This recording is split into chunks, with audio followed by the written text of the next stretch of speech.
Hey everybody, welcome back to another video. And game one of the finals is here. I was gonna make a preview video. Time slipped past me, but here we are. Game one in the books. Let's get right into it. I mean, from tip-off, this game was great. Spurs were leading in the first.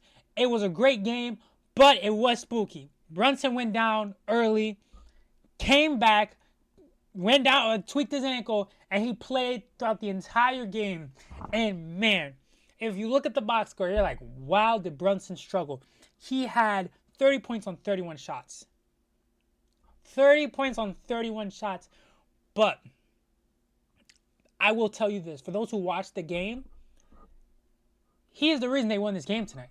I mean, not even speaking about the clutch three he hit in the corner to put them up with 2 minutes left that led the comeback. Not speaking about the various shots he took in the fourth quarter, just a fourth quarter takeover. I mean, it was wondrous. The problem is, you look at the Spurs team, and I want to give the New York Knicks all the credit in the world. I mean, a lot of their players didn't play particularly well. Like, you didn't get a Josh Hart game this game in terms of scoring-wise, three-point gravity-wise, which is unfortunate. It's unfortunate. But he also gave you 15 rebounds.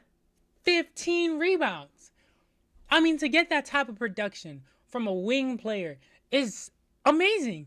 Carl Anthony Towns, he had 18 points with 12 rebounds, double-double, 4 assists to 2 turnovers. Turnovers in this game were minimal. I'm looking here. The team had 8 turnovers throughout the entire game. That's 2 turnovers a quarter. And to my knowledge, most of the turnovers weren't live ball, so they weren't even gifting the Spurs points either anyways. Jordan Clarkson, he played 6 minutes, didn't really do nothing. Mitchell Robinson, 13 minutes, offensively non-existent, but he got 6 boards in those minutes. Defensive impact was there. Deuce, inefficient, but he hit two clutch threes. So, I mean, you really can't be mad at him. Jose, 7 points in 11 minutes. So, I mean, not bad, but he definitely took a couple of wild shots that were just, like, unprompted. You know, it's just like, why is he taking that? But, I mean, you look at the team, there wasn't much on-ball creation scoring anywhere besides Brunson. I mean, OG had a couple possessions where he went to the basket or went to his midi, but as a totality, the team didn't really have no on-ball creation besides Brunson. 3-point shooting wise, he shot 31%. Just not good. It's just not good. But I mean, with their 49 rebounds, 20 assists to 8 turnovers. The 8 turnovers is what's really calling out to me when you look at this stat sheet. I mean, to have less than double-digit turnovers in a finals game, I mean, you're not going to lose many games like that. Looking at the Spurs, a lot of guys just played really bad. I mean, Wemby, defensively, it's Wembanyama. He's always going to have bare minimum a top 3 defensive, like, you know, in the world game just because he's Wemby. But you look at his stats, only 12 rebounds, which is, of course, good. That's great. But we're in the finals now. This is where you have to elevate to your highest point. For him to lead his team to a championship, he has to be giving you almost 20 rebounds. I mean, it's just, there's no other way I can slice it. He has to be giving you 20 rebounds and 26 points on 6 for 21 shooting. Unacceptable. I mean, to be that inefficient at his size against the defenders he's facing, because Mitchell Robinson wasn't out there much. And Cat, he's been playing very good defensively as of late, as well as this Knicks team as a whole. But again, this is a very gettable team in comparison to the OKC team you just finished playing. Now, obviously, they looked really tired. They played an extended series while the Knicks definitely got extended rest. So that is a contributing factor. But Wemby alone had 6 turnovers. I mean, you got to hold on to the ball. I mean, he was getting to the foul line really well. 12 for 13 there. I love how he hits most of his free throws. He doesn't leave any gimme points on the table. The 3-point shot, I felt like you can tell he definitely settled a couple of times with his 3-point shots, which is my problem with his 3-point shooting. It's not that he takes them, it's when he takes them. It's instead of going to the rim first and then taking a 3, there was a couple plays where he was like, let me just shoot a 3 right off the bat. Some he missed, some he made. Um, there was one where he went to the rim, he couldn't get it going, and then he went out to the corner, shot it, it clanked the side of the backboard. But hey, man, that is a better operation than just shooting a 3 point off the bat, because that shot is always going to be there. He's always going to be uncontested at three over anybody because no one's his height. Champagne, I mean, the first half especially, it felt like the ball had magnets. I mean, every shot was going in. I'm pretty sure he was like 5 for 6 or like 4 for 6 at one point in the first half. 10 rebounds, 1 assist to 0 turnovers. Oh! I love when someone gives me 0 turnovers. Um, Had a block. His defensive impact was there. De'Aaron Fox. I don't know if I have to add him to the list of like, you know, the list of. I don't want to say. I don't want to say anything bad about De'Aaron Fox because yes, he's coming off an injury, but man, to give you 7 points on 13 shots in 38 minutes in the finals, I don't know. This is obviously not the player they traded for. Clear as day. He had 5 assists and 3 turnovers. You can't have 3 turnovers as a lead guard. You can't. If you're only gonna give me 5 assists, no way, no way in hell. Defensively, he was fine, but it just his burst, his quickness, his lateral quickness, everything just feels zapped.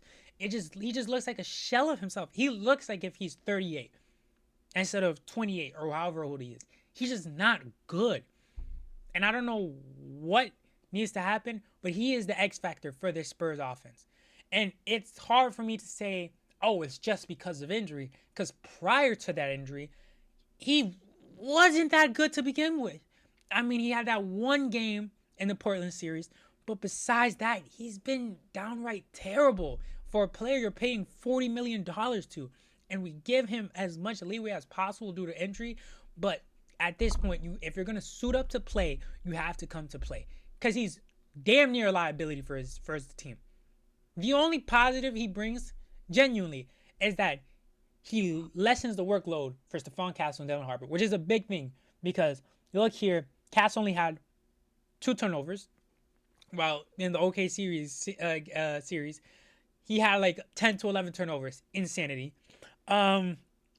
Castle himself, no 3 points. You didn't really get much out of him. He only hit 1 for 5 from 3, 7 for 16. He was obviously aggressive, going to the rim as usual. 3 assists, 8 rebounds. This team will have the benefit of rebounding. They're gonna out rebound the Knicks, unless if Cat and Hart just go crazy. But 9 times out of 10, they're going to have the rebounding advantage, not just because of Wemby, but because Castle, Champagnie, Vassell, these guys all attack the rim and try and get their team second chance opportunities. Vassell, speaking about him, also couldn't hit anything, 1 for 6. I mean, the team as a whole shot 26%. It was bad. Barnes played 12 minutes, 0 for 2. Both of his shots were threes, missed them both. Keldon Johnson, the Antichrist himself, 1 for 4. I want to like the player because I like his story. I like how he has a unique archetype of play, but also there's a reason that archetype's so unique. Those guys don't get drafted. Just the black hole ball stoppers. Literally the only successful version in the modern NBA of that archetype is Julius Randle. And right now, the Minnesota Timberwolves are trying to figure out a way to get Randle off their team. This guy is just a worse version of Randle. I can't stand watching him play. And sure, he didn't have 0 turnovers, but when he just chucks the ball, it might as well be a turnover. Genuinely, it might as well be a turnover. Carter Bryant, he only got 4 minutes in this game. Just like, I mean, Brunson was just frying him. Not much to talk about there. Rookie, young, still trying to learn how to defend, these elite superstar guards. Luke Cornett, everything. Just the stat sheet for Luke Cornett, 0, 0, 0, 0, 0, 0. Just had a steal and a rebound. I mean, in 10 minutes. And I understand, he's not going to look great backing up Wemby because Wemby himself is so great. But this dude is genuinely terrible. I mean, him, Keldon Johnson and De'Aaron Fox are the holy trinity of ass. Like, they're so garbage. And I don't know what the Spurs do because them as a team isn't really, they're not a deep roster. They're really not in terms of like playable guys. If Luke Cornett has to be your backup center, ah, if De'Aaron Fox, who you're paying $40 million to, is giving you less than 10 points a game on horrible efficiency, my God. Jalen Harper, kudos to him. I had my biggest gripe with him was just finishing the play. I mean, I've said it time and time again. I'll say it for the last time. I hope this series, his moves are golden. I mean, he shot 6 for 10. Yeah, 6 for 10. 1 for 4 from 3. Wasn't falling for him like many of the Spurs roster. But he gave them 16 points, 8 rebounds, 1 assist, 1 turnover. I would like him to be more impactful in the playmaking route, because playmaking wise, the team only had 16 assists with a team that runs 3 guards basically. Like, you would expect a lot more, and especially if Victor Wembanyama, who is the most premium lob target in the league, is there. So, with all this information, where does that leave me? With the Spurs shooting horribly across the board, with them turning the ball over 13 times, their assist to turnover ratio disgusting, 15-3, having very little assists. Stocks wise, not much. I mean, the Knicks were just ripping the ball out their hands. Josh Hart with 4 steals just alone. He had as many steals as the entire Spurs roster himself. With all this being said, who do I have in the finals, winning it all, and when? I have the San Antonio Spurs winning in 6, and let me tell you why. Yes, both teams had bad games, but you look at the Spurs roster, you look at how players played, you know how they have played. Wemby isn't going to turn the ball over 6 times. Castle, Dylan Harper, Fox, they're not going to be this inefficient from 3 and inside the paint. I mean, the Antichrist Keldon Johnson, for as much as I give him, he's much better than shooting 25%. He's still the 6-man player of the year. You look at the Knicks roster. Mitchell Robinson, is hard for him to get minutes. It is just hard. Josh Hart, if he's not giving you threes, what is he doing for you on offense? Because, I mean, defensively, nothing to say. Closing out plays with rebounds, nothing to say there. Mikal Bridges, I mean, he only gave you 9 points. He didn't even attempt a 3. OG, Cat, Brunson had to shoot 30 shots for this team to pull it out. I mean, the Spurs were up with 2 minutes left with this bad of a game. I mean, I'm just letting you know right now, guys. I would be shocked if the Spurs lose this series. Unless, barring injuries, of course, Fox continues to play like he has a coconut brain. But this game was amazing. It was exciting. I'm excited for game 2. Knicks still home court. I'm excited. Catch you in the next one. Like and subscribe. Peace.